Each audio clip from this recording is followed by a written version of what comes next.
Gimana puasanya hari ini? Sudah berbuka puasa ya?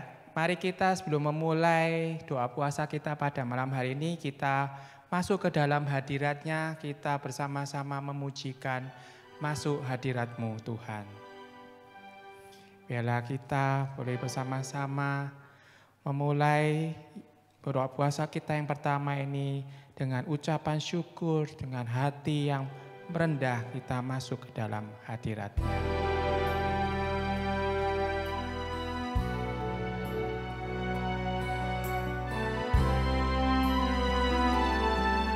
Mari kita pujikan bersama-sama.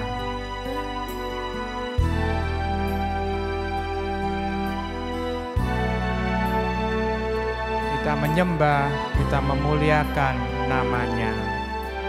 Masuk hadirat-Mu Tuhan. Masuk hadirat-Mu Tuhan. Dengan korban pujian. Masuk hadirat-Mu Tuhan. Berhiaskan kekudusan di hadapan hadirat-Mu Tuhan. Ku rasakan kedamaian di hadapan hadirat-Mu Tuhan. Ku nampak keagungan. Mari kita sembah Yesus. Yesus, ku sembah Kau, sujud di hadapan-Mu. Keinginan dalam hidupku hanya untuk menyembah-Mu.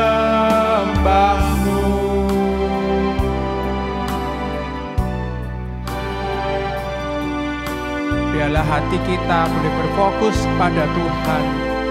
Kita mau menyembah Dia, mau memuliakan nama-Nya. Masuk hadirat-Mu Tuhan. Dengan korban pujian. Dengan korban puji. Masuk hadirat-Mu Tuhan. Masuk hadirat-Mu. Berhiaskan kekudusan.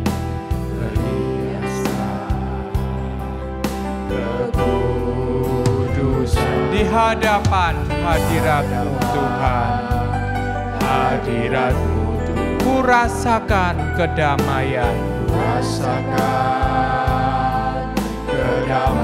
di hadapan hadirat-Mu Tuhan. Ku nampak keagungan, ku nampak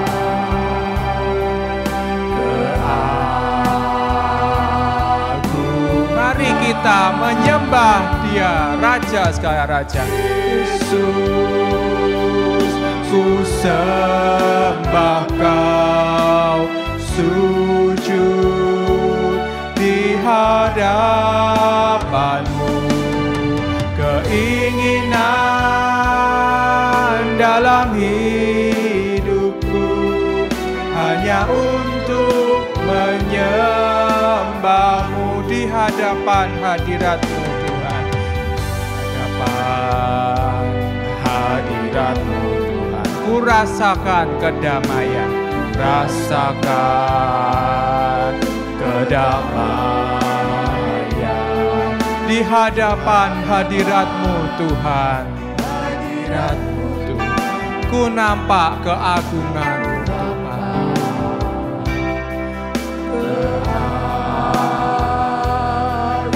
Mari kita sembah Dia. Bapak Ibu bangkit untuk berdiri ya. Yesus, ku sembah Kau, sujud di hadapan-Mu. Keinginan dalam hidup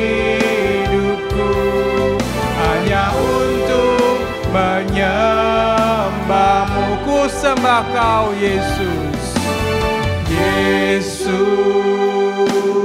ku sembah Kau, sujud di hadapan-Mu. Keinginan dalam hidupku hanya untuk menyembah-Mu. Keinginan dalam hidupku, keinginan dalam hidupku hanya untuk menyembah-Mu. Keinginan dalam hidupku, keinginan dalam hidupku hanya untuk menyembah-Mu. Minta kesediaan Injil Nesin bahwa kita dalam doa pembuka.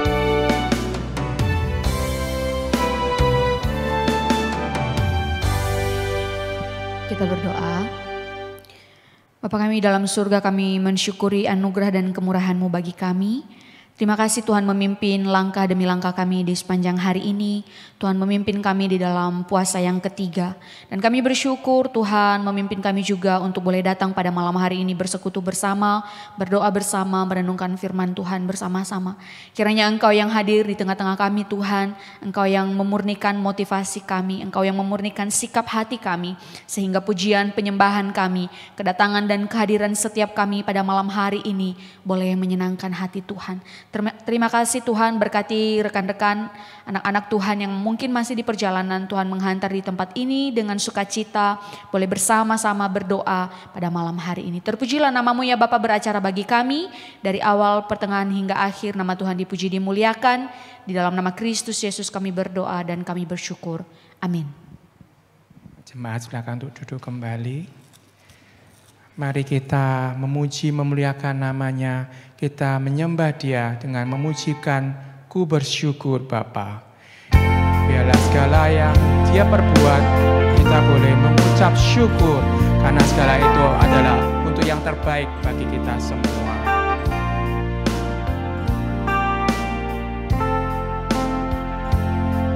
Rancangannya itu indah bagi hidup kita. Semuanya dikaruniakan untuk kebaikan kita. Banyak yang Kau berbuat di dalam hidup.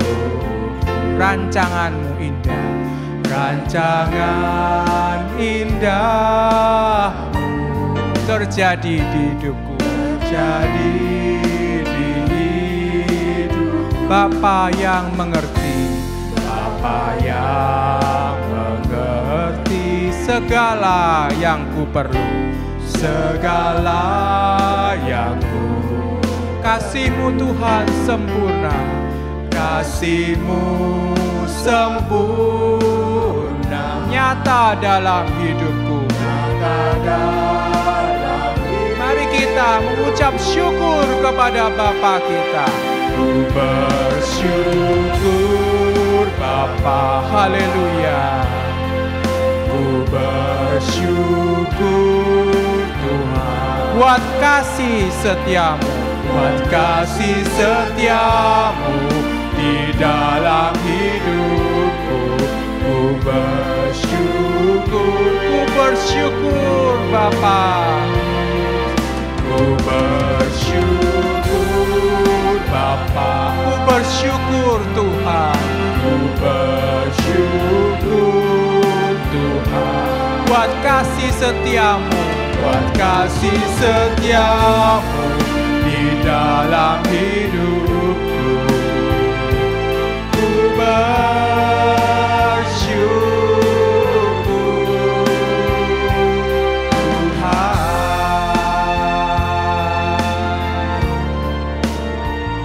Sekali lagi ya Bapak Ibu, kita pujikan, ku bersyukur Bapa. Banyak yang Kau berbuat di dalam hidupku, di dalam hidupku. Rancangan indah rancangan indahmu terjadi di hidupku. Kita punya Bapa yang mengerti, segala yang kita perlu, segala yang ku perlu. Kasih-Mu sempurna, nyata dalam hidup kita, nyata dalam hidupku. Ku bersyukur Bapa, ku bersyukur Bapa, ku bersyukur Tuhan buat kasih setiamu, kasih setiamu di dalam hidupku. Ku bersyukur, ku bersyukur Bapa. Terima kasih Tuhan, ku bersyukur Tuhan. Kasih setiamu sepanjang masa, setiamu di dalam hidupku. Ku bersyukur Bapa, ku bersyukur Bapa, ku bersyukur Tuhan buat kasih setiamu di dalam hidupku.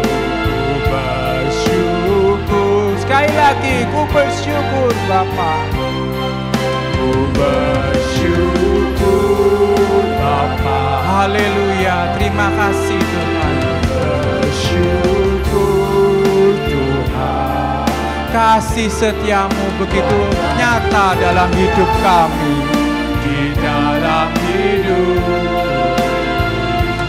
Ku bersyukur, ku bersyukur, ku bersyukur, ku bersyukur, ku bersyukur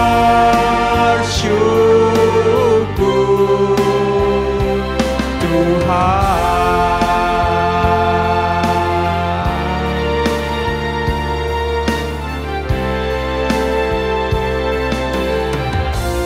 Dalam kehidupan kita sebagai orang Kristen, kita tidak bisa lepas dari namanya doa ya.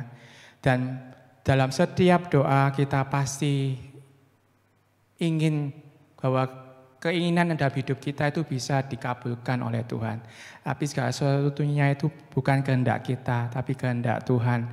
Mari kita pujikan mujizat itu nyata. Mujizat itu bukan hanya mujizat atas keinginan atas diri kita, tapi mujizat atas penyertaan dan kekuatan yang dari Tuhan atas hidup kita. Itu juga yang penting dalam kita menjalani hidup kita. Mari kita pujikan mujizat itu nyata.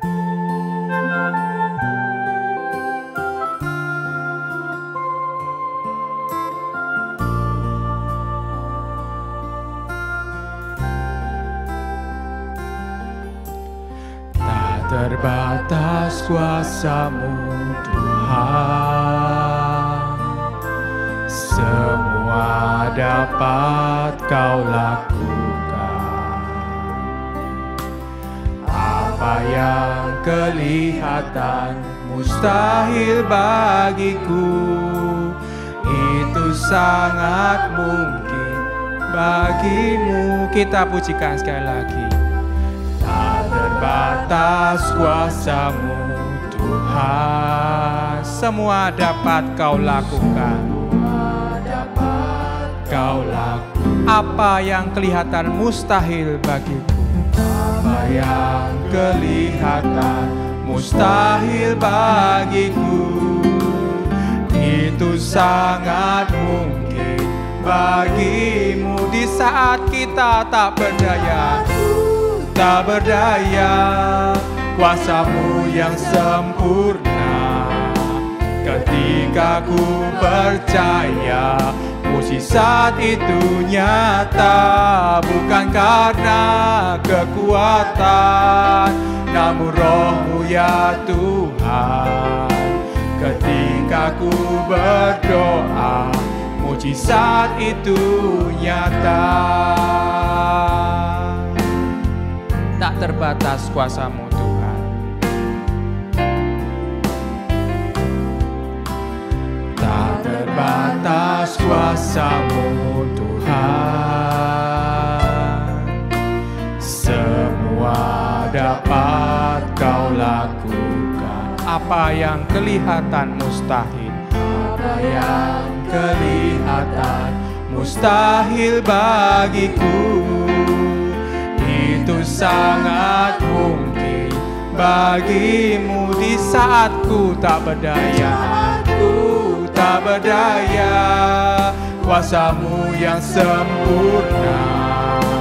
Ketika ku percaya, mujizat itu nyata. Bukan karena kekuatan, namun Roh-Mu ya Tuhan.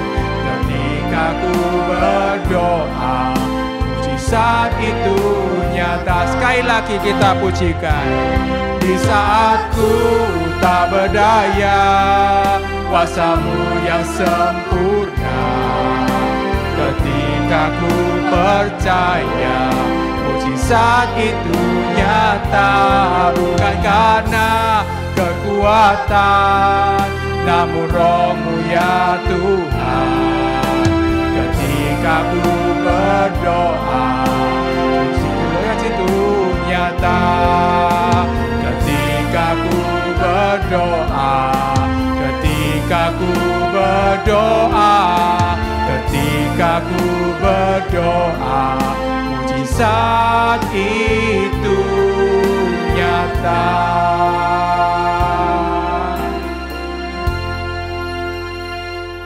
Firman pada malam hari ini akan dibawakan oleh hambanya penginjil Nesin. Mari kita mempersiapkan hati kita, kita pujikan Dia hanya sejauh doa.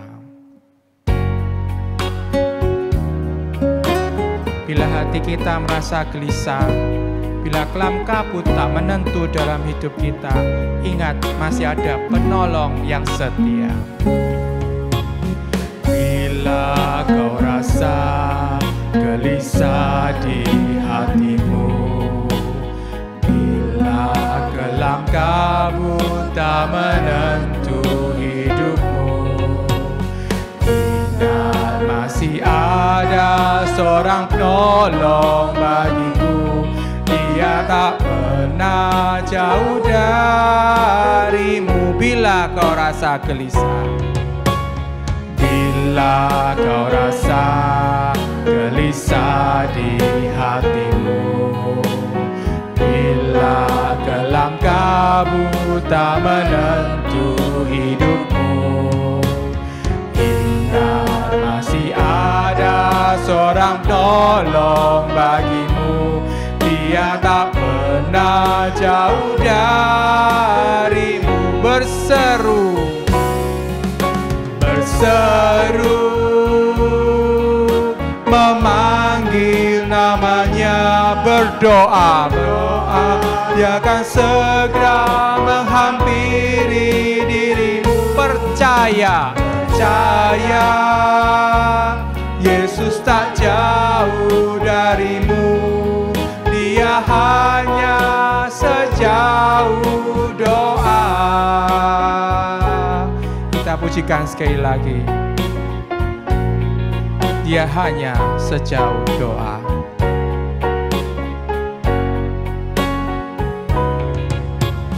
Bila kau rasa gelisah di hatimu, bila kelam kabut tak menentu hidupmu, ingat masih ada seorang penolong bagimu. Dia tak pernah jauh darimu. Berseru, berseru, memanggil namanya, berdoa. Dia akan segera menghampiri diri. Percaya, percaya, Yesus tak jauh darimu. Dia hanya sejauh doa. Sekali lagi kita berseru, berseru, memanggil namanya, berdoa. Dia akan segera menghampiri dirimu. Percaya, Yesus tak jauh darimu. Dia hanya sejauh doa. Dia hanya sejauh doa. Dia hanya sejauh doa. Cepat untuk bangkit berdiri. Dia hanya sejauh doa.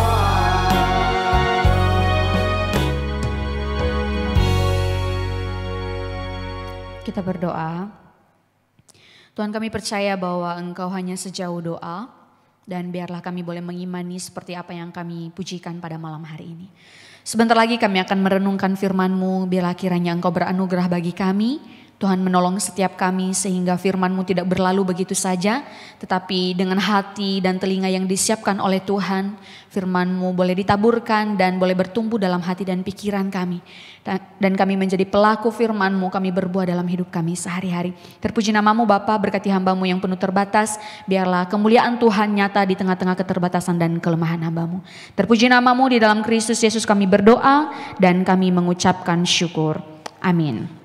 Silakan duduk Bapak Ibu Saudara. Namun sebentar lagi saya akan tetap mengajak kita untuk kembali berdiri. Saya menyapa kita semua. Shalom. Ya, puji Tuhan, malam hari ini bagaimana puasanya yang ketiga hari ini? Luar biasa. Ada yang puasa full? Gak ada yang puasa full hari ini saya puasa full. Ya, setengah hari? Ada? Puji Tuhan. Ya, kalau misalnya mungkin dengan kesehatan nggak bisa, jangan dipaksa ya Bapak Ibu ya. Nanti masuk rumah sakit kan repot juga. Ya, yang penting niatnya kita benar-benar, karena sebenarnya poinnya bukan dengan puasa makan minum saja, tetapi bagaimana kita berpuasa dengan hati dan pikiran kita, dengan hidup kita ya. Bapak Ibu Saudara, mari bersama saya mengajak kita membaca satu bagian firman Tuhan malam hari ini dengan tema berjaga-jaga dan berdoalah. Markus 14 ayatnya yang ke-38. Namun sepertinya lebih bagus saja kita membaca ayat 37 sampai ayat 40. Kita akan membaca ayat 37 sampai ayat yang ke-40, Markus 14 ayat 37 sampai 40 kita akan membaca bersama-sama dalam hitungan ketiga. 1, 2, 3. Setelah itu ia datang kembali dan mendapati ketiganya sedang tidur, dan ia berkata kepada Petrus, Simon, sedang tidurkah engkau? Tidakkah engkau sanggup berjaga-jaga 1 jam? Berjaga-jagalah dan berdoalah, supaya kamu jangan jatuh ke dalam pencobaan. Roh memang penurut, tetapi daging lemah. Lalu ia pergi lagi dan mengucapkan doa yang itu juga. Dan ketika ia kembali pula, ia mendapati mereka sedang tidur, sebab mata mereka sudah berat dan mereka tidak tahu jawab apa yang harus mereka berikan kepada Tuhan Yesus. Nah, demikian jauh kita membaca firman Tuhan. Berbahagia kita yang membaca, kita yang merenungkan, dan kita yang melakukan firman Tuhan dalam hidup kita sehari-hari. Bapak Ibu Saudara mungkin bingung, kok bagian ini terus yang kita baca dari hari pertama, hari kedua, hari ketiga sampai hari keempat. Ya, sebenarnya beberapa bagian ini memang agak mirip-mirip, juga diambil dari Injil Sinoptik. Injil Sinoptik itu Matius, Markus, Lukas gitu ya. Jadi kisahnya memang sama sebenarnya, hanya saja penulisannya mungkin ada yang ditambah dan ada juga yang berkurang. Nah, Bapak Ibu Saudara, tiba saatnya saya mengajak kita untuk bangkit berdiri. Mari kita bergerak bersama sebelum kita akan mendengarkan firman Tuhan, merenungkan firman Tuhan. Ya, gerakan badanmu boleh kanan kiri, lurus tangannya, boleh silakan menggerakkan semua badan ya, jangan kaku. Kita senam dikit-dikit malam hari ini ya. Ayo yang masih duduk silakan berdiri ya.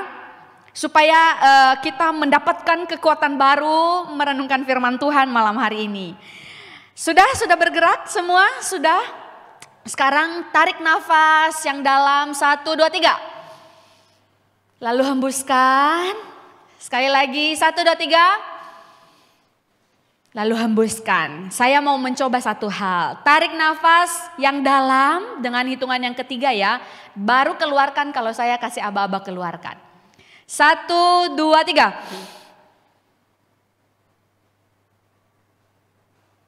Nanti yang gak tahan silakan duduk ya. Yang sudah mulai bernafas silakan duduk. Ya, yang sudah bernafas silakan duduk. Yang masih tahan berdiri ya, sampai setahan apa, sejauh apa bisa bernafas. Tahan ya. Ya Pak Udin sambil berdoa. Masih banyak yang bertahan. Yang sudah bernafas, yang udah duduk ya.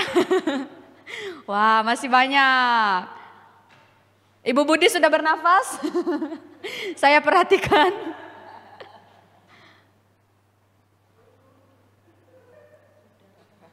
Sudah. Oh AI sudah.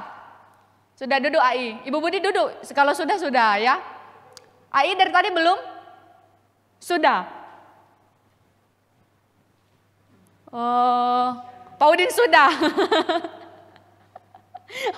AI yang bertahan. Saya mau kasih beng-beng ya. Ya. Bapak Ibu Saudara, bagaimana rasanya menahan nafas dalam hitungan menit saja? Sesek? Nggak kuat ya? Paling lama kita bisa tahan nafas itu ya secara umum 30 detik sampai 90 detik. Namun ada satu orang yang memecahkan rekor dunia yang bisa menahan nafas. Nah ini orangnya. Namanya Budimir Sobat dari Kroasia, dia seorang atlet renang. Dan dia bisa menahan nafas selama 24 menit 37 detik. Hampir setengah jam. Jadi dia masuk ke dalam air dengan menutup hidung tentunya dan nggak memakai alat apa-apa. Benar-benar nggak bisa tarik nafas. Jadi bukan seperti kita. Enggak, tapi selama 24 menit 37 detik dia menahan nafasnya. Nah tadi kita nggak nyampe 5 menit ya. Mungkin ada, sepertinya Lo Seming merasa gagal karena dikasih ketawa sama Lita ya. Nah Bapak Ibu Saudara, saya juga kalau tahan nafas nggak terlalu lama ya, paling 2 menit gitu ya. Nah Bapak Ibu, bernafas itu adalah sesuatu hal yang sangat penting bagi kita. Maka tentunya ketika ada orang yang bertanya untuk apa sih bernafas? Maka mungkin secara singkat kita akan mengatakan supaya tidak cepat-cepat ketemu sama yang di sana gitu ya kan. Kalau kata Pak Christian gak hadir malam hari ini. Ojo cepet-cepet gitu ya. Jadi kita harus terus bernafas. Makanya orang kalau misalnya sakit, sesak nafas langsung apa? Kasih oksigen gitu ya. Bahkan untuk orang bisa bernafas dengan lancar, orang bisa membayar harga dengan begitu mahal. Orang bisa membayar harga dengan begitu mahal. Saya mengingat bagaimana ketika COVID beberapa waktu lalu ya. Bagaimana orang sangat susah mencari oksigen dan begitu banyak korban yang pada akhirnya meninggal dunia karena gak bisa nafas. Nah bayangin seperti demikian. Bapak Ibu Saudara, bernafas itu menarik oksigen, mengalirkannya ke seluruh darah kita serta ke seluruh sel-sel dan itu supaya kita itu terhindar dari semua komplikasi kegagalan yang pada akhirnya menyebabkan kematian. Nah Bapak Ibu Saudara, Mike Tipon mengatakan begini, kehilangan nafas atau oksigen merupakan ujung paling ujung dari kelangsungan hidup. Ujung paling ujung dari kelangsungan hidup. Jadi singkatnya sama aja seperti jawaban yang tadi. Kalau nggak bernafas berarti mati ya, berarti meninggal. Nah Bapak Ibu Saudara, kira-kira nafas itu kebutuhan, keinginan atau kewajiban kita? Kebutuhan. Ada yang bilang keinginan gitu. Kalau saya ingin nafas gitu. Nanti saya tunda lagi, saya pengennya nanti 1 jam lagi gitu. Ada begitu? Enggak. Kita bernafas mesti dijadwalkan enggak? Ada yang jawab, ada dijadwalkan. Jadi hari ini bernafas, besok ditunda gitu ya. Enggak ada. Kita bernafas mesti disuruh enggak? Ayo Semeng bernafas. Enggak toh. Kita juga bernafas enggak mesti dipaksa oleh orang lain. Karena apa? Kita bernafas itu untuk diri kita. Kita mau bernafas itu bukan supaya orang lain jadi sehat. Bukan supaya orang lain hidupnya akan berlangsung. Enggak. Tapi itu untuk diri kita sendiri. Jadi kita mau bernafas tidak perlu dijadwalkan seperti doa Rabu gitu ya. Kita bernafas tidak perlu dijadwalkan seperti doa puasa malam hari ini. Kita bernafas secara otomatis setiap hari. Kita bangun bernafas, kita tidur pun bernafas. Ya, jangan bilang kalau kita tidur kita nggak bernafas gitu ya. Tetap bernafas. Nah, Bapak Ibu Saudara yang dikasih oleh Tuhan, sebegitu pentingnya tentang bernafas. Nah, Saudara, tentu kita tidak asing dengan sebuah kalimat begini. Doa adalah nafas kehidupan rohani orang percaya. Sepakat dengan hal ini? Sepakat dengan hal ini? Bapak Ibu Saudara, jika kita sepakat dengan hal ini, maka dengan kata lain, berhenti berdoa adalah menyebabkan yang namanya kematian rohani. Berhenti berdoa berarti mengakibatkan kita gagal di dalam segala hal, di dalam diri kerohanian kita. Kalau misalnya dikatakan tadi bernafas itu menarik oksigen, membawanya kepada seluruh sel-sel darah dan sebagainya. Berarti kalau kita bawa di dalam kerohanian kita, kita berhenti berdoa akan merusak segala sesuatu yang ada di dalam kerohanian kita. Akan merusak sukacita kita, akan merusak kelegaan kita, akan merusak keinginan kita untuk boleh melihat dan memandang kepada rencana-rencana Tuhan yang besar, yang mungkin menurut dunia ini nggak mungkin.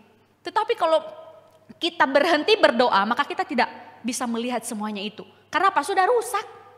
Bahkan secara terang-terangan dikatakan bahwa itu akan mengalami yang namanya kematian secara rohani. Bapak Ibu Saudara, jika doa adalah nafas rohani, maka artinya sekali lagi ketika kita berhenti berdoa, kematian rohani sedang menanti kita di depan. Nah Saudara, malam ini kita belajar dari Tuhan Yesus yang hidup setia dengan doa.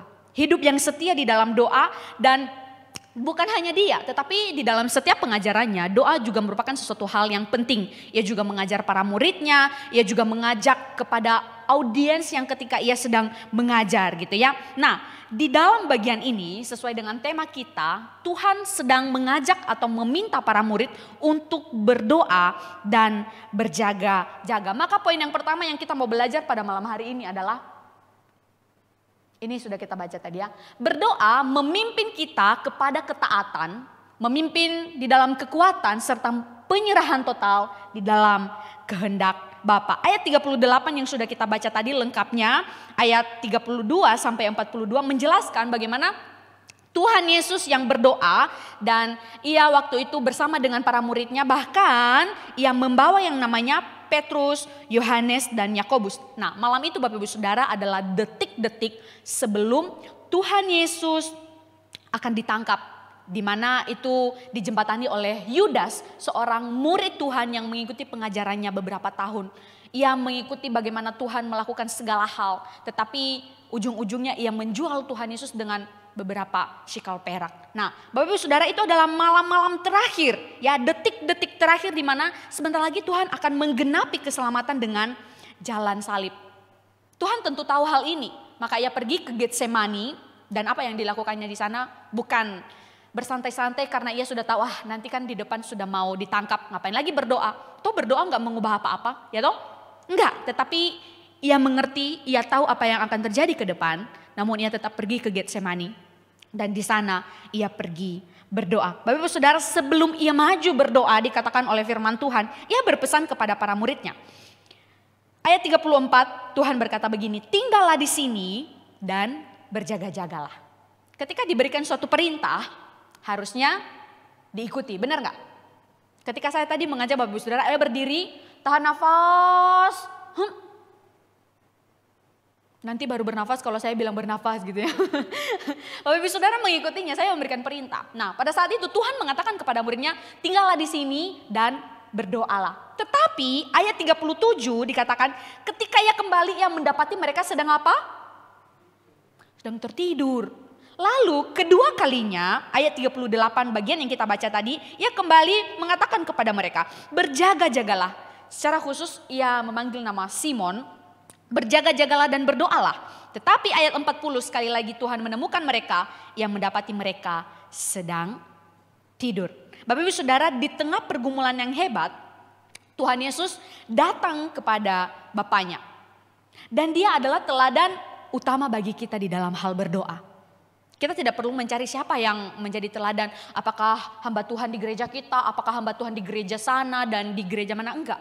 Tetapi sebuah figur atau pribadi yang benar-benar menjadi teladan bagi kita yaitu Tuhan Yesus dalam hal berdoa. Di tengah semua kesibukan pelayanannya, bahkan di bagian-bagian sebelumnya gitu ya. Ketika Tuhan begitu sangat sibuk pelayan dari pagi sampai petang, dari begitu banyak orang yang dilayani, Tuhan masih memberikan waktu secara khusus untuk berdoa. Ia memprioritaskan, ia mengkhususkan waktu itu, bukan waktu sisa. Kita harus melihat ke dalam diri kita ya Bapak Ibu Saudara. Seberapa sibuk sih kita, ya kan? Kita bekerja dari pagi sampai petang, mungkin ada juga seperti begitu. Atau bahkan mungkin ada yang bekerja dari pagi sampai malam, bisa jadi seperti begitu. Tetapi jangan melupakan satu hal, bahwa berdoa adalah sesuatu hal yang penting. Nggak mungkin dalam satu hari kita terus bekerja tanpa ada waktu untuk ambil nafas dan berkata kepada Tuhan, Tuhan terima kasih ya hari ini. Tuhan terima kasih, nggak ada waktu untuk kita bersekutu bersama dengan Tuhan.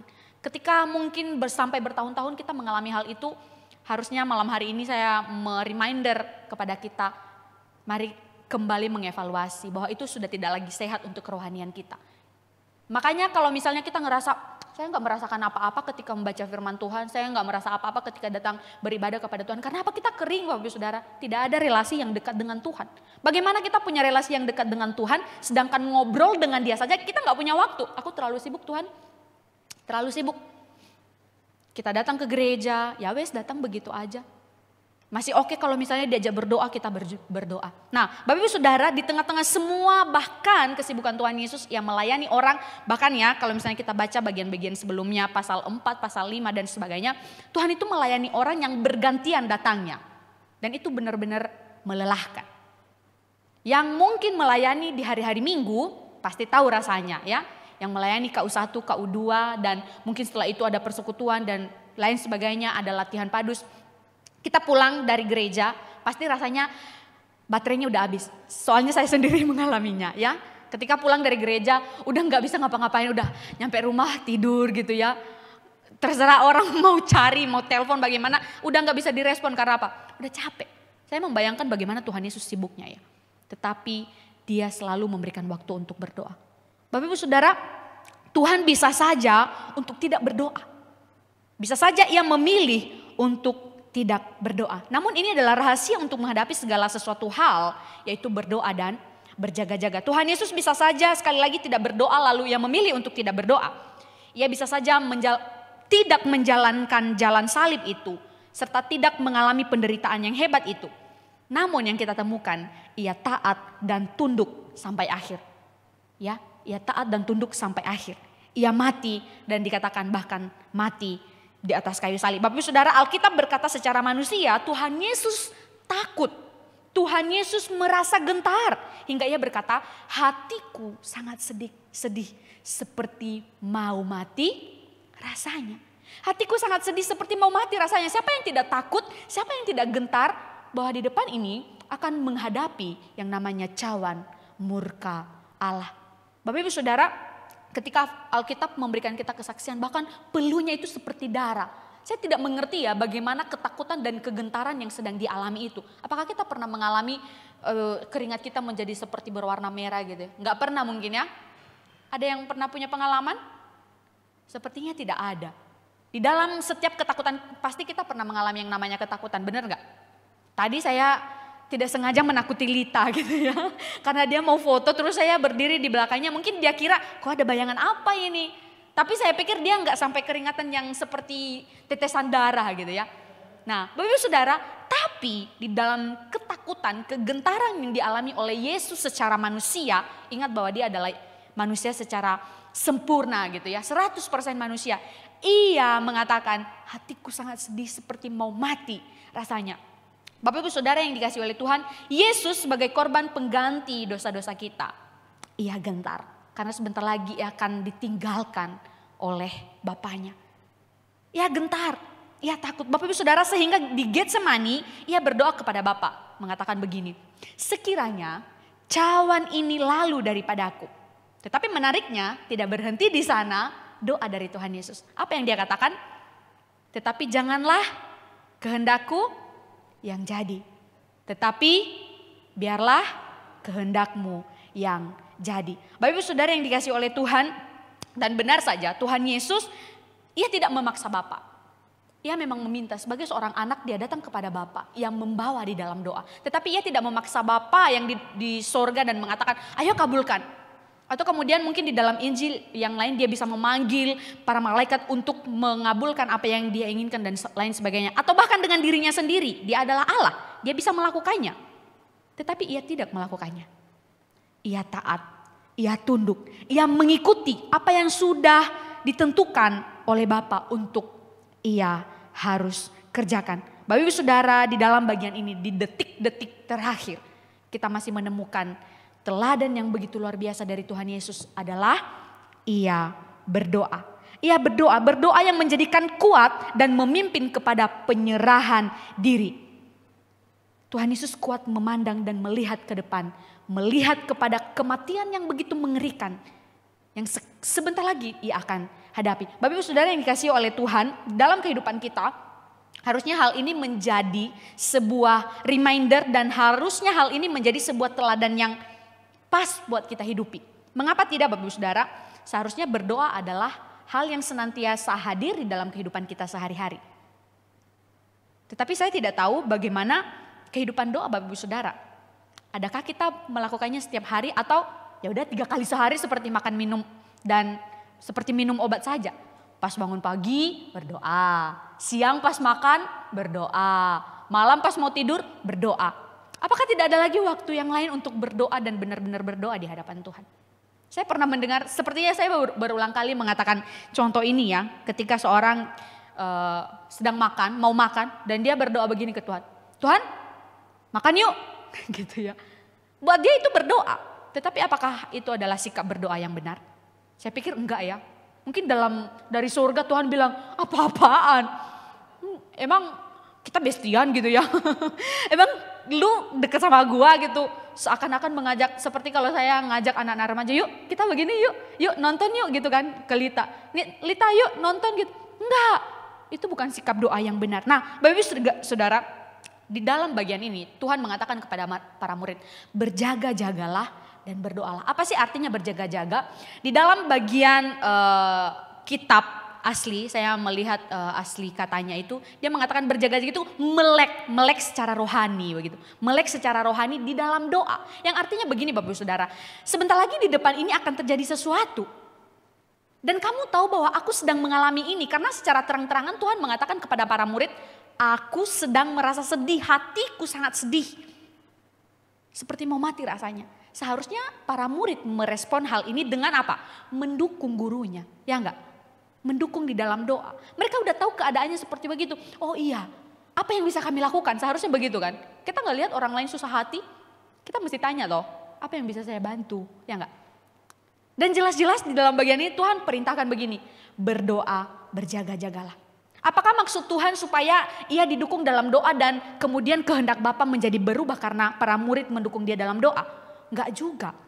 Apakah maksudnya Tuhan di sini bahwa ketika para murid berdoa maka ada sesuatu keajaiban yang akan terjadi dan kemudian Tuhan lebih dikuatkan, Tuhan Yesus lebih dikuatkan? Enggak.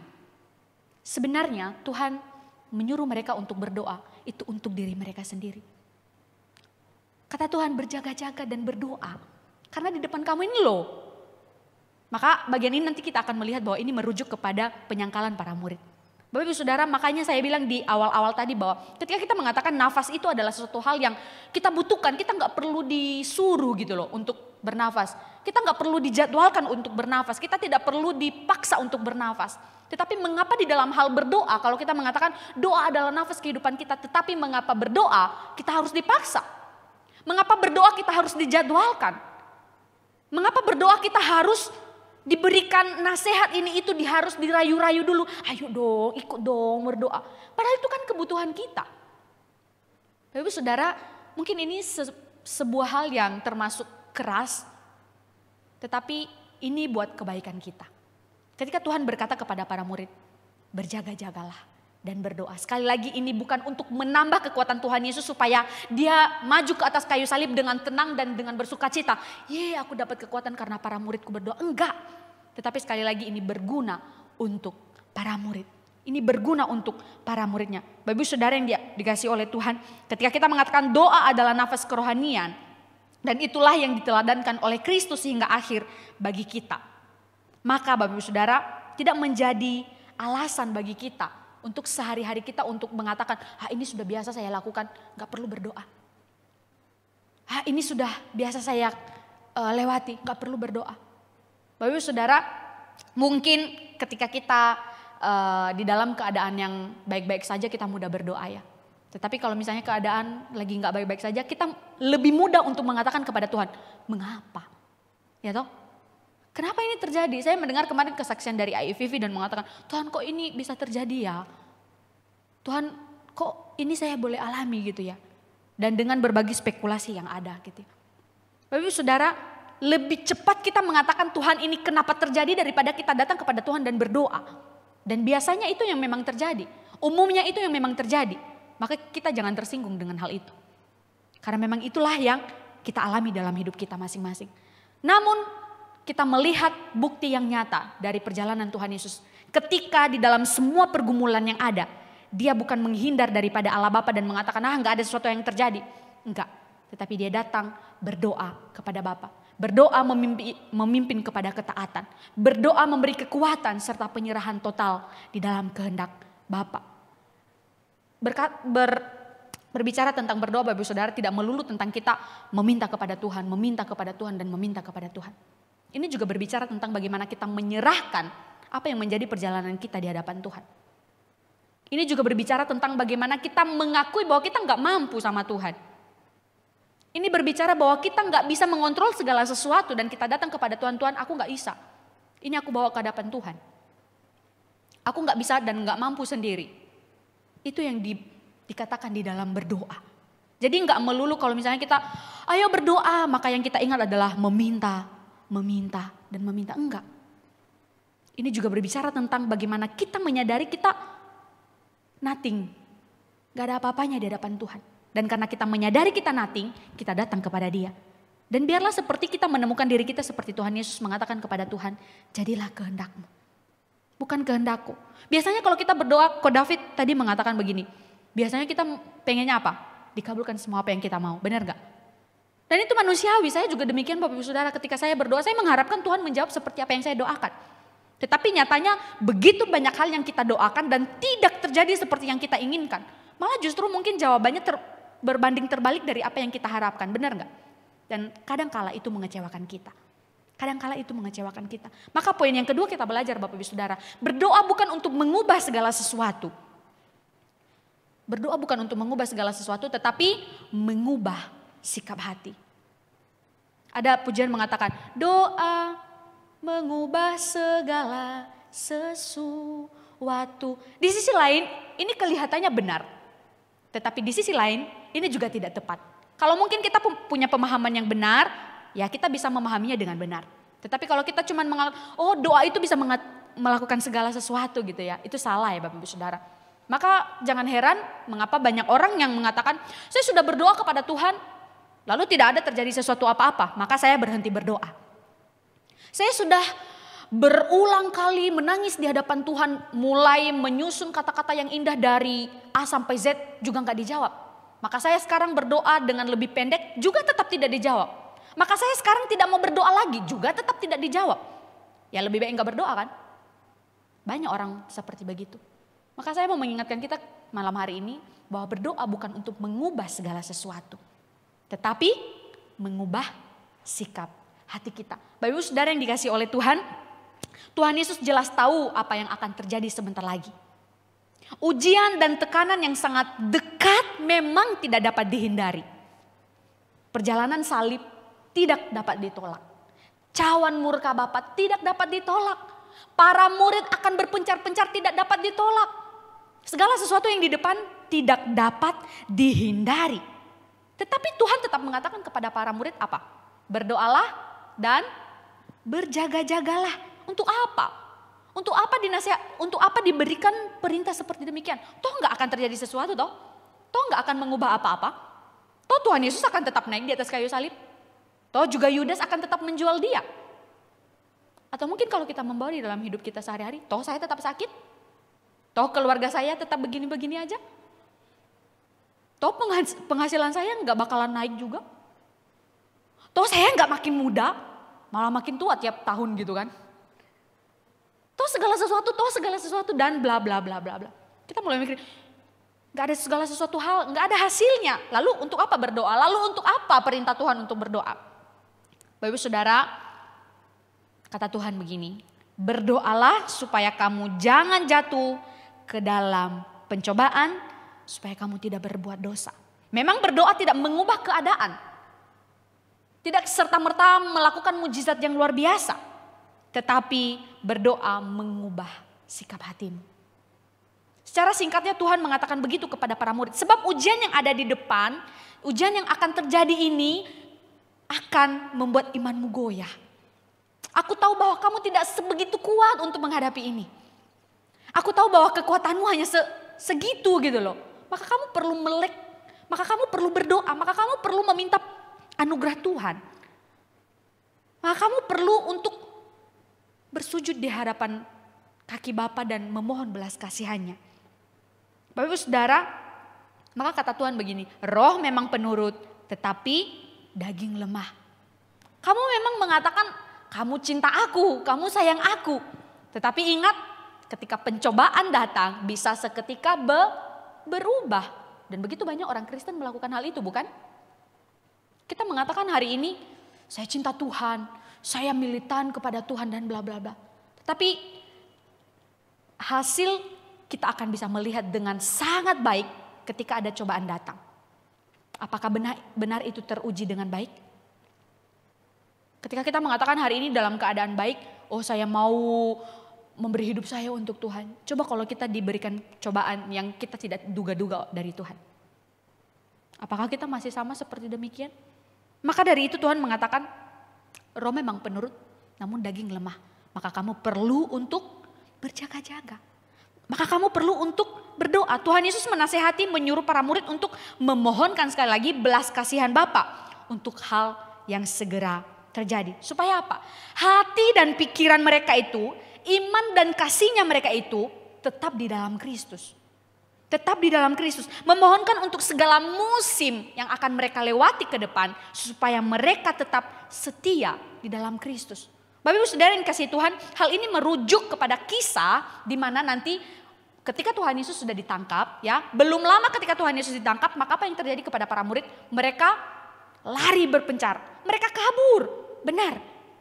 Di manakah Petrus yang di dalam perikop sebelumnya mengatakan, aku akan membela engkau, aku akan bersama-sama dengan engkau. Biarkan cuma aku yang bersama dengan engkau. Apa yang dilakukan Petrus? Benar yang dikatakan oleh Tuhan Yesus. Sebelum ayam berkokok 2 kali, engkau menyangkal aku sebanyak 3 kali.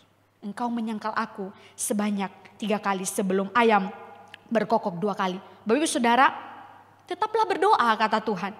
Sebab Tuhan Yesus tahu kelemahan para muridnya. Tuhan Yesus tahu hal itu. Dan itulah mengapa ia meminta mereka berjaga-jaga. Kata Tuhan, jangan lengah. Jangan lengah. Di depanmu itu adalah hal yang berat. Tuhan Yesus tahu bahwa mereka bisa goyah. Ia juga tahu bahwa di malam itu mereka akan berlari dengan ketakutan yang dahsyat. Bagaimana mereka tidak lari dengan ketakutan yang dahsyat? Guru mereka ditangkap dan diadili. Bagaimana mereka tidak gelisah hatinya? Bagaimana mereka mungkin tidak kecewa?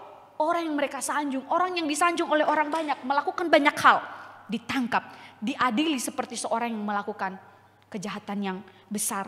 Bapak Ibu Saudara, Tuhan benar-benar mengerti ini. Maka Tuhan mengatakan sekali lagi, berdoa dan berjaga-jagalah. Para murid gagal berjaga-jaga. Para murid gagal berjaga-jaga. Maka kita bisa melihat bahwa mereka yang mulanya militan bagi Tuhan, justru yang menyangkal dia. Ketika Petrus menyangkal Tuhan, ketika saya membaca bagian ini agak lucu ya Bapak Ibu Saudara. Karena apa? Yang menegur Petrus, yang kemudian akhirnya dia menyangkal Tuhan adalah seorang perempuan. Ketika seorang perempuan yang bekerja atau pelayan dari seorang imam mengatakan, kamu itu yang bersama dengan Yesus orang Nazaret, bukan. Lalu di bagian yang ketiga, ia mengumpat, ia bersumpah serapah. Itu menandakan seorang Petrus yang gagal untuk berjaga-jaga. Seorang Petrus yang militan dan mengatakan aku mau membela engkau, bahkan di dalam bagian yang lain ia sampai membela Tuhan dan memotong telinga kan. Kalau nggak salah Pak Hendy sempat menyinggung kapan lalu. Dia militan, tapi coba. Ketika Tuhan mengatakan kamu akan menyangkal aku. Aku tahu itu di depan. Aku tahu kelemahanmu. Maka berjaga-jagalah. Tetapi sekali lagi para murid pun gagal untuk berjaga-jaga. Dan ketika itu Petrus menyadarinya bahwa ia lengah, dia gagal. Lalu apa yang ia lakukan? Ia menangis. Bapak Ibu Saudara yang dikasihi oleh Tuhan, mari periksa diri kita masing-masing. Waktunya untuk memeriksa diri kita masing-masing di dalam masa-masa kita menghayati anugerah kemurahan Tuhan bagi kita di jalan salib yang ia kerjakan. Adakah kita terus berjaga-jaga sampai hari ini? Adakah kita terus berdoa? Adakah kita terus melek? Atau yang kita temukan hari-hari ini bahwa kita sedang lengah, kita sedang cuman menikmati semua berkat-berkat Tuhan dan mengatakan, everything is okay gitu. Semua akan baik-baik saja.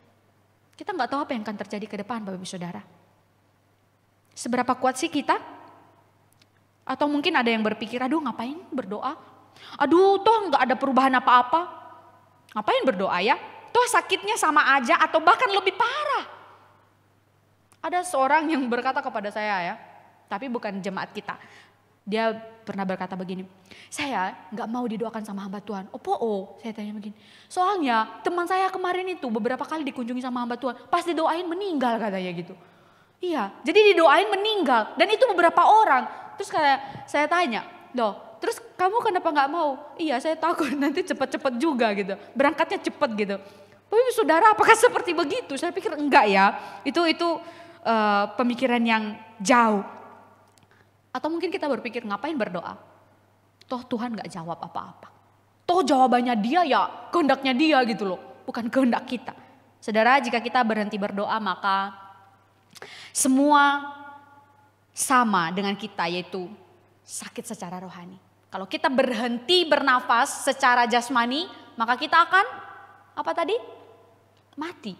Ya toh? Kita akan cepat-cepat datang kepada Bapa bertemu muka dengan dia. Dan kalau kita sepakat bahwa doa adalah nafas kehidupan rohani kita, maka ketika kita berhenti berdoa, kita juga sedang berjalan menuju kepada kematian rohani. Maka jangan berhenti berdoa Bapak Ibu Saudara. Saya bukan sedang mempromosikan untuk doa Rabu kita ya, enggak. Tetapi terkadang saya sedih ketika melihat ya yang datang, sekarang sudah mendingnya, sudah 15-an, 17-an. Ya yang datang 10, 12 gitu ya. Dan ada lagi yang bilang, ini kayaknya persekutuan doa lansia ya, bilang gitu ya. Karena apa? AI yang rajin data gitu ya. Bapak Ibu Saudara bagaimana kita mempertahankan kehidupan doa kita dari hari ke hari begitu loh. Nah Bapak Ibu Saudara, biarlah apa yang dialami oleh para murid, kegagalan untuk berjaga-jaga ini tidak kita alami. Sebab Tuhan sudah memberikan firman-Nya bagi kita. Tuhan sudah mengingatkan kita berulang kali. Sebab apa? Di depan entah apa yang akan terjadi. Yang terjadi setelah ini ada yang tahu? Enggak. Apakah itu akan menguatkan iman kita? Bisa jadi. Atau itu juga bisa melemahkan iman kita? Bisa jadi. Maka kita harus tetap berjaga-jaga dan berdoa. Soalnya kalau pencuri datang gak bilang-bilang. Ya toh? Pencuri datang gak kasih tahu, nanti saya mau mampir rumahmu ya, tolong siapkan. Saya mau ambil ini, mau ambil. Enggak. Segala sesuatu terjadi akan terjadi tanpa diberitahukan kepada kita. Maka sudah seharusnya kita berjaga-jaga. Bapak Ibu Saudara, kita menghadapi apapun, ketika kita tidak berdoa, ketika kita berhenti bernafas secara rohani, maka kita tidak akan mengalami kelegaan. Karena apa? Semuanya tersumbat. Pori-pori, semua sel-sel aliran darah rohani kita ini tersumbat, mengalami kerusakan. Kenapa? Kita berhenti berkomunikasi dengan Bapa. Kita berhenti berelasi dengan Bapa. Kita tidak lagi mampu melihat hal-hal baik Tuhan sedang kerjakan. Sebab apa? Kita berhenti bernafas. Kita berhenti berdoa. Kita berhenti berelasi dengan Dia. Bapak Ibu Saudara, ingat ya, berdoa memang tidak mengubah rencana Tuhan. Berdoa mungkin tidak membuat keadaan Bapak Ibu Saudara menjadi lebih baik. Menjadi kemudian seperti punya kekuatan superpower gitu ya. Mungkin enggak. Tidak mengubah ombak besar menjadi kecil. Doa mungkin juga tidak mengubah jalan berlubang menjadi seperti jalan tol yang lancar, aman, tentram, dan hidup kita baik-baik saja. Doa memang tidak mengubah cawan murka Bapa menjadi cawan madu gitu. Juga tidak mengubah jalan salib menjadi altar penuh bunga. Tetapi Bapak Ibu Saudara, doa mengubah sikap hati kita. memang tidak mengubah segala sesuatu. Tetapi ketika sikap hati kita telah diubah melalui doa, kita bisa melihat segala sesuatu itu. Tidak lagi dengan mengatakan Tuhan gak baik, Tuhan gak peduli aku, Tuhan kok jahat. Tapi kita akan melihat dengan paradigma yang baru. Dengan pemahaman yang baru. Oh, Tuhan punya maksud, kenapa aku boleh mengalami ini. Oh, Tuhan mau aku seperti begini. Oh, Tuhan mau aku menjadi lebih dekat lagi kepada Dia. Kita bisa melihat itu. Kenapa? Kita berelasi dengan Dia. Kalau berdoa itu apa? Waktunya kita berelasi dengan Tuhan. Kita mau sampaikan apa ke Bapa, kita mau bilang apa ke Dia. Semua kita sampaikan di dalam doa kita. Bapak Saudara, maka doa menjadikan kita kuat. Tetap setia di tengah badai. Doa menjadikan kita tetap setia di tengah tantangan dan kesulitan. Ya, doa membuat kita tetap bisa bernafas lega walau banyak himpitan. Ketika kita berdoa, kita dibuat tetap bersyukur walau keadaan tetap tampak tidak baik-baik saja. Doa mengubah hati kita tetap bersandar kepada kehendak Bapa. Dan kita mengatakan, jadilah kehendakmu. Kalau bukan seperti yang aku minta, jadilah kehendakmu. Aku akan jalaninya seperti apa yang Bapa mau. Aku akan tunduk, aku akan taat, aku akan ikut seperti yang Bapa mau. Walaupun itu gak enak, walaupun jalannya penuh kerikil, walaupun aku gak seneng, walaupun itu sepertinya membuat aku berduka cita. Tetapi karena apa? Hati dan hidup kita sudah diubahkan. Kita boleh melihat itu. Ini rancangan baik nih. Ini bukan rancangan yang membawa kepada kecelakaan nih. Ini rencana Tuhan yang penuh dengan damai sejahtera.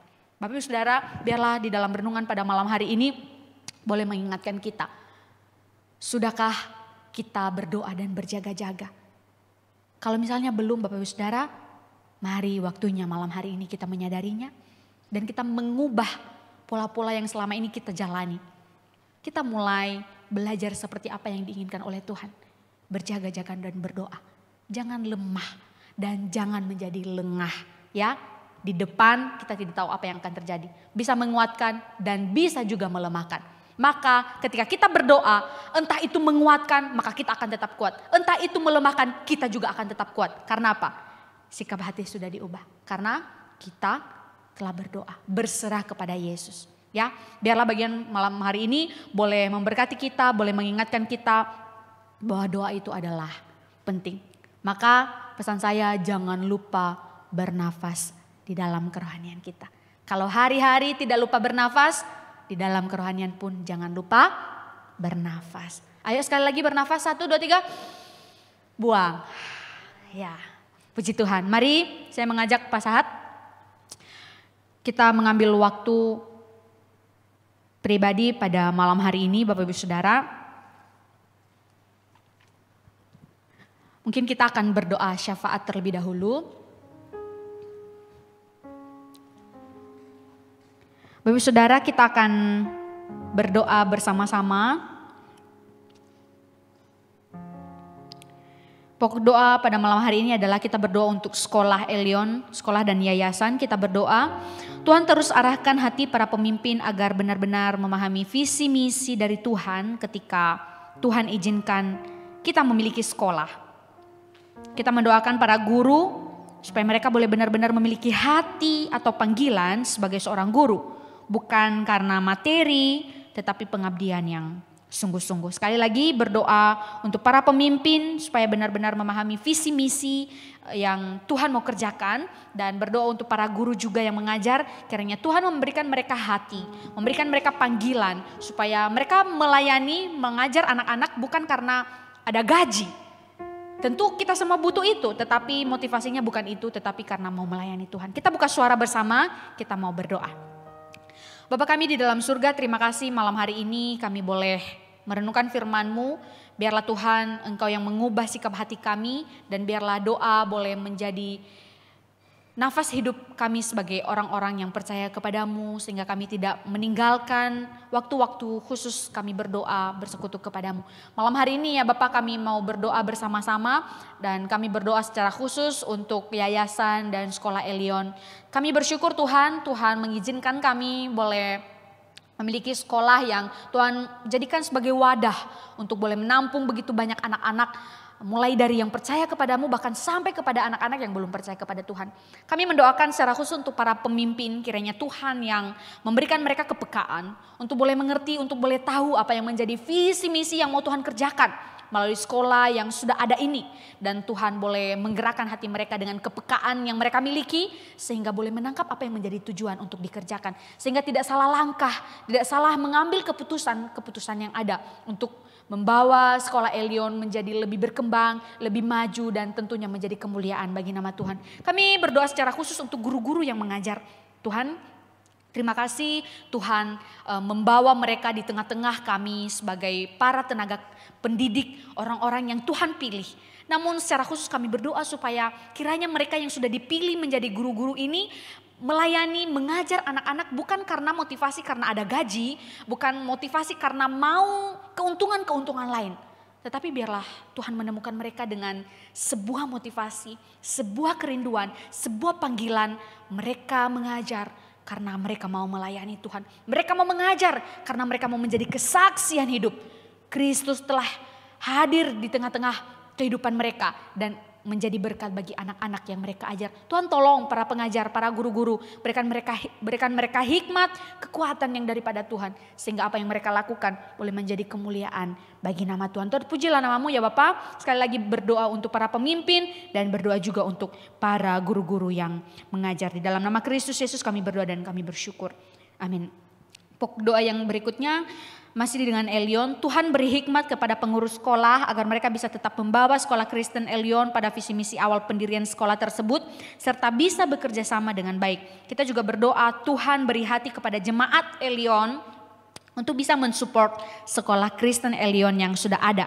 Kita juga berdoa untuk Poliklinik Pratama Elion yang berada di Rayon Satelit tetap bisa menjadi berkat bagi masyarakat sekitar. Kita membuka suara bersama-sama, kita akan berdoa. Bapa kami dalam surga, kami juga berdoa untuk orang-orang atau pengurus sekolah yang Tuhan sudah pilih. Tuhan sudah tentukan dan Tuhan sudah tetapkan untuk boleh memimpin dan mengurus sekolah Elion yang sudah ada. Agar mereka bisa tetap membawa sekolah Elion kepada visi misi seperti sejak awal didirikan sekolah ini. Kiranya Tuhan memberikan mereka hati yang benar-benar memikirkan, hati yang benar-benar penuh tanggung jawab menjalankan apa yang sudah Tuhan taruh di dalam visi misi yang awal ketika sekolah ini didirikan. Kami berdoa Tuhan supaya mereka boleh bekerja sama dengan baik antara satu dengan yang lain. Sebab kami tahu bekerja sama dengan begitu banyak orang pasti tidak mudah. Tetapi dengan hati yang daripada Tuhan, dengan hati yang dipimpin oleh Tuhan, dengan visi misi yang sama yang daripada Tuhan, mereka boleh bekerja sama dengan baik. Mereka boleh memikirkan hal yang sama dengan baik dan boleh dikerjakan di Elion untuk menjadi kemuliaan bagi nama Tuhan. Terpujilah namamu ya Bapa.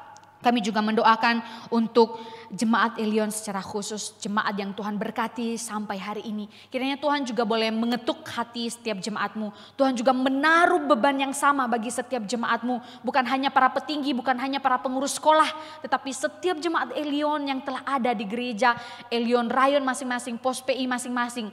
Kiranya digerakkan untuk mau mensupport sekolah yang sudah ada ini, sekolah yang sudah berdiri ini. Mungkin bukan hanya dengan dana, tetapi dengan keinginan mau mendoakan sekolah Elion dari hari ke hari. Dan juga mungkin kalau misalnya mereka kuat secara dana, mereka boleh digerakkan oleh Tuhan untuk boleh mendukung di dalam hal finansial. Kami bersyukur Tuhan, biarlah kiranya Engkau yang terus menuntun, memimpin setiap jemaatmu memiliki beban yang sama. Bahwa mereka juga memandang sekolah ini sebagai gereja Tuhan untuk boleh menampung begitu banyak anak-anak yang belum percaya kepada Tuhan. Kami juga mendoakan secara khusus untuk Poliklinik Elion. Kami bersyukur Poliklinik Pratama boleh berdiri sampai sejauh ini. Dan biarlah kiranya Tuhan terus memimpin kehadiran keberadaan Poliklinik boleh menjadi berkat bagi masyarakat sekitar. Bagi setiap para tenaga kerja yang bekerja di sana. Kiranya Tuhan Injil Kristus boleh mereka dengar dan kesaksian demi kesaksian anak-anak Tuhan boleh menjadi berkat bagi setiap orang yang hadir. Terima kasih Bapak, kami menyerahkan semua ke dalam tangan pengasihan Tuhan. Kiranya Engkau yang menyindingkan telingamu mendengar doa-doa kami yang jauh dari sempurna.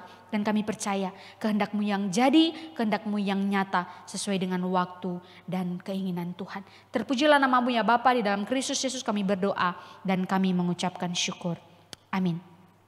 Bapak Ibu Saudara yang dikasihi oleh Tuhan, kita akan masuk di dalam refleksi kita pada malam hari ini sebelum kita akan menutup persekutuan doa kita. Saya memberi kita waktu Bapak Ibu Saudara untuk berdiam diri sejenak di hadapan Tuhan.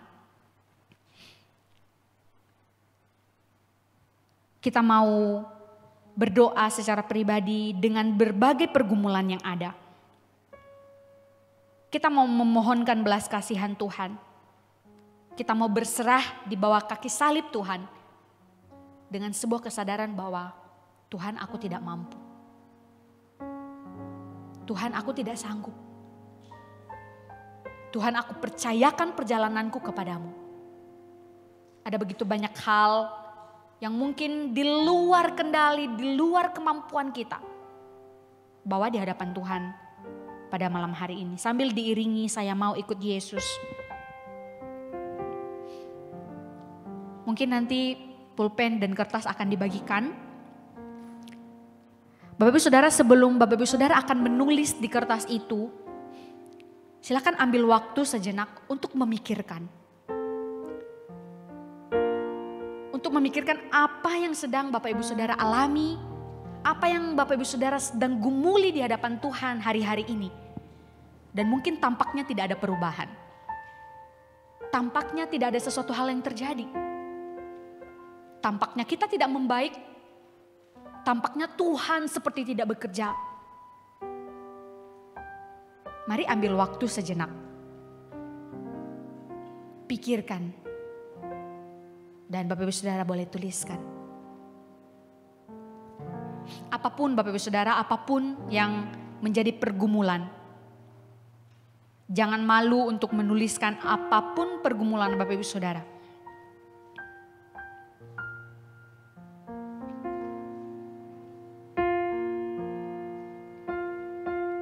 Kita tidak perlu berdiskusi antara satu dengan yang lain. Sebab ini adalah hati kita dengan Tuhan. Ini adalah waktu kita dengan Tuhan. Sekali lagi sebelum menulis, pikirkan dengan baik.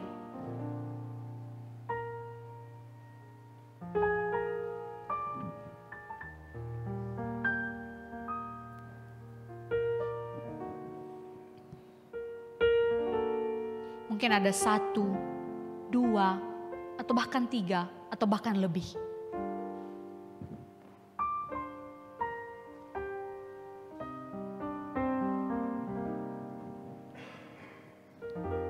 Mungkin kita bertanya, kenapa kita harus menulis ini sih malam hari ini? Bapak Ibu Saudara, ini hanyalah lambang sebuah penyerahan diri di hadapan Tuhan. Sebuah pengakuan diri bahwa Tuhan, aku lemah, aku gak bisa. Ada banyak hal yang kita alami namun semua di luar kontrol kita.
Apakah Bapak Ibu Saudara sudah selesai menulis?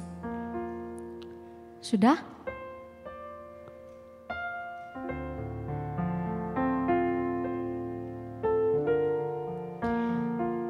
Kalau sudah selesai menulis,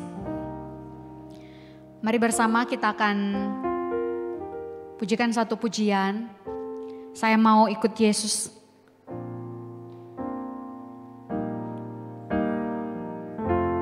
Saya mau ikut Yesus. Saya mau ikut Yesus sampai selama-lamanya. Saya mau ikut Yesus, saya mau ikut Yesus. Saya mau ikut Yesus. Saya mau ikut Yesus sampai selama-lamanya, walaupun saya susah. Meskipun saya susah, menderita dalam dunia, saya mau ikut Yesus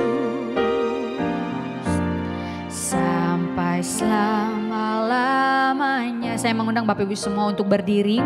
Katakan, saya mau ikut Yesus. Saya mau ikut Yesus. Kami mau ikut Engkau Tuhan. Saya mau ikut Yesus. Amin. Sampai selama-lamanya.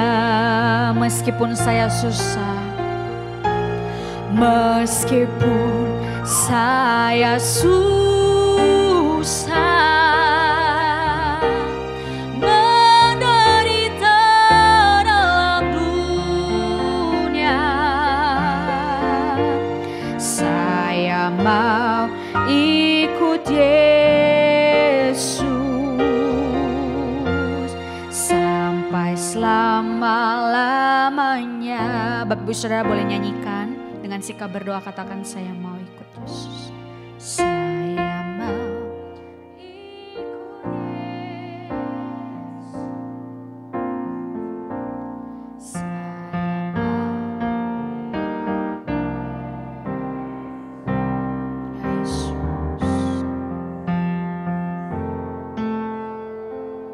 Meskipun saya susah menderita dalam dunia,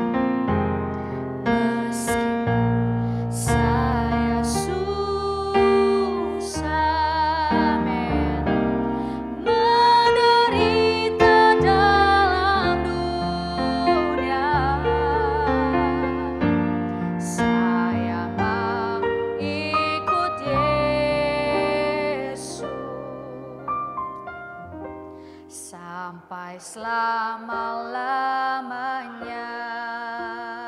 Sekali lagi dengan sikap hati katakan, saya mau ikut Yesus. Saya mau ikut Yesus sampai selama-lamanya. Meskipun kami susah Tuhan, meskipun saya susah, amin, menderita dalam dunia, saya mau ikut Yesus sampai selama-lamanya. Meskipun saya susah, meskipun saya susah, menderita dalam dunia,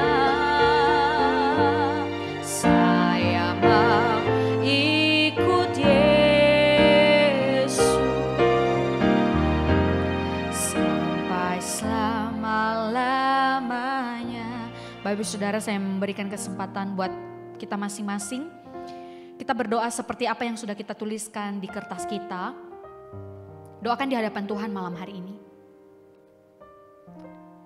Sampaikan kepada Tuhan apapun yang Bapak Ibu Saudara rasakan, Bapak Ibu Saudara alami, apa yang menjadi pergumulan demi pergumulan. Mungkin ada banyak hal yang tidak terkatakan dengan mulut bibir kita. Tetapi Tuhan tentu tahu. Datanglah di dalam doa malam hari ini.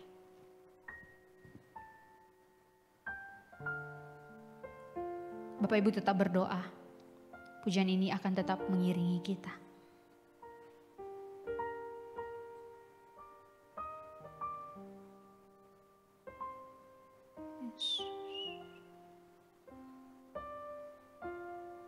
Bawa pada Tuhan malam hari ini.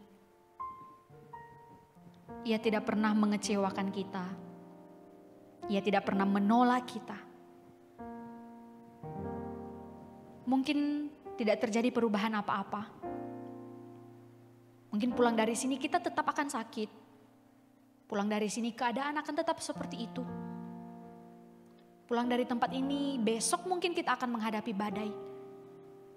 Pulang dari sini mungkin akan tetap ada air mata. Tetapi sikap hati kita telah diubah oleh Tuhan.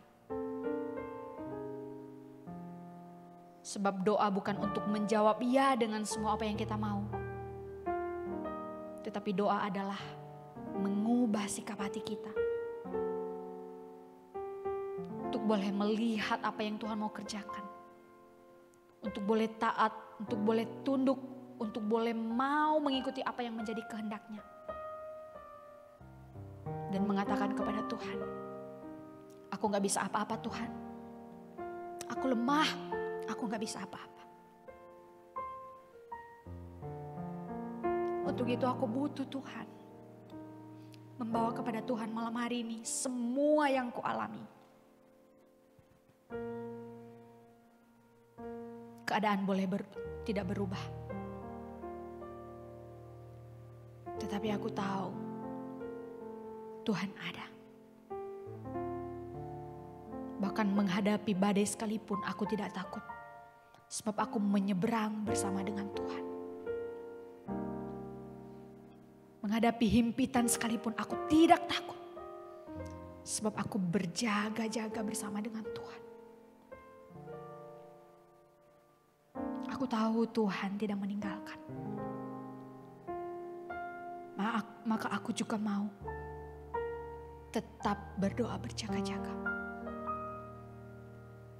Tuhan temukan kami malam hari ini seperti sikap hati demikian. Kami boleh belajar apa yang Tuhan rindukan untuk kami lakukan. Entah apa yang akan terjadi setelah ini di depan. Mungkin akan menguatkan iman kami atau bahkan mungkin akan melemahkan iman kami. Tapi kami tahu badai, ombak, taufan apapun tidak akan merebut kekuatan, sukacita dan iman kami kepadamu. Sebab kami tahu Engkau ada memegang hari-hari kami. Terima kasih Tuhan. Terima kasih.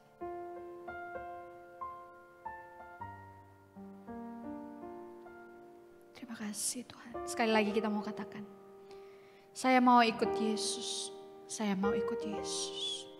Sekalipun saya susah.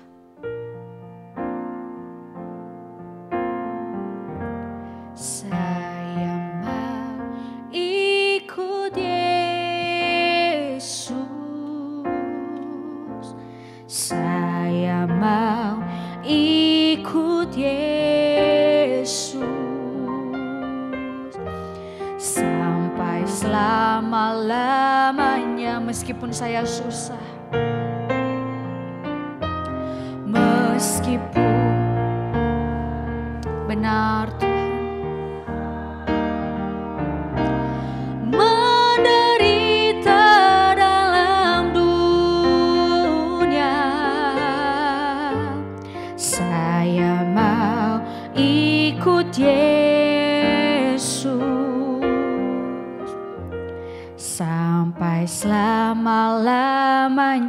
Pujian ini akan tetap dipujikan. Bapak Ibu Saudara, saya memberikan waktu, kertas yang sudah Bapak Ibu Saudara tulis tadi. Sambil kita pujikan pujian ini, kita akan menaruh di ember pink ini di depan. Bapak Ibu Saudara, ini bukan hal mistis, tetapi sebuah lambang penyerahan diri kepada Tuhan. Kita membawa pergumulan demi pergumulan kita di bawah kaki salib Tuhan. Dan mengatakan, apapun itu, aku mau setia kepadamu. Aku mau ikut Engkau. Sekali lagi bersama-sama saya mau ikut Yesus. Masing-masing boleh maju satu-satu ya. Ikut Yesus saya. Kalau sudah ditaruh Bapak Ibu Saudara, maka jangan lagi bawa pulang apapun pergumulanmu. Taruh di bawah kaki salib Tuhan. Lamanya meskipun saya susah, meskipun saya susah,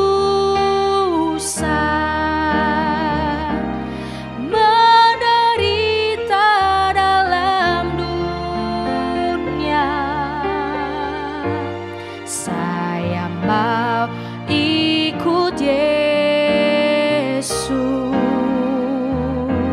sampai selama-lamanya. Meskipun saya susah menderita dalam dunia. Ada lagi, silakan.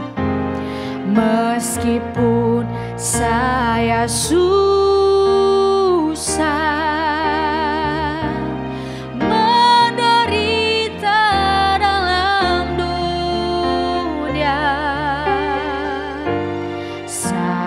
mau ikut Yesus sampai selama-lamanya. Bapak Saudara, biarlah melalui firman Tuhan malam hari ini kita boleh diingatkan bahwa setiap hari, hari demi hari, mari terus berjaga-jaga dan berdoa. Dan ingat bahwa ketika kita berdoa bukan untuk membujuk Tuhan, bukan untuk membuat mujizat terjadi. Supaya apa yang kita inginkan itulah yang terjadi. Tetapi mujizat Tuhan terjadi ketika sikap hati kita telah diubah. Mari pulang membawa firman Tuhan pada malam hari ini. Dan ketika kita sudah menyerahkan apapun pergumulan kita di bawah kaki salib Tuhan, biarlah sungguh-sungguh secara totalitas kita menyerahkan itu. Jangan kita bawa pulang lagi dan menjadi beban berat di dalam hidup kita. Sehingga mengakibatkan kita kehilangan sukacita. Mari bersatu dalam doa. Bapa kami di dalam surga, kami bersyukur malam hari ini kesempatan Tuhan berikan bagi kami. Mungkin ada begitu banyak kesempatan yang sudah kami lalui dan kami sia-siakan. Mungkin Tuhan sampai hari ini belum menemui kami dengan berjaga-jaga dan berdoa. Kami terlalu lengah menikmati semua apa yang sedang ada dan sedang terjadi. Kami tengah lengah karena hidup kami begitu baik-baik saja dan tidak ada yang perlu didoakan. Tuhan, Engkau mengingatkan kami bahwa hari-hari ke depan ada begitu banyak hal yang terjadi. Dan baiklah kami untuk berjaga-jaga dan berdoa. Sebab kami berjaga-jaga dan berdoa pun bukan untuk kepentingan orang lain. Bukan juga untuk menambah berkat-berkat yang daripada Tuhan. Bukan juga untuk membujuk Tuhan untuk melakukan segala sesuatu hal bagi kami. Tetapi biarlah kami menyadari bahwa itu untuk diri kami. Itu untuk kepentingan kami. Dan biarlah Tuhan, apa yang sudah kami bawa di hadapan Tuhan pada malam hari ini, boleh sungguh-sungguh kami imani, boleh sungguh-sungguh kami yakini dan kami percayai semua di bawah kaki Tuhan. Sebab Engkau Tuhan yang hadir ada menemani langkah demi langkah kami. Bapa dalam surga, sebentar lagi kami akan pulang ke rumah kami masing-masing. Dan kami mau pulang menerima berkat yang daripada Tuhan.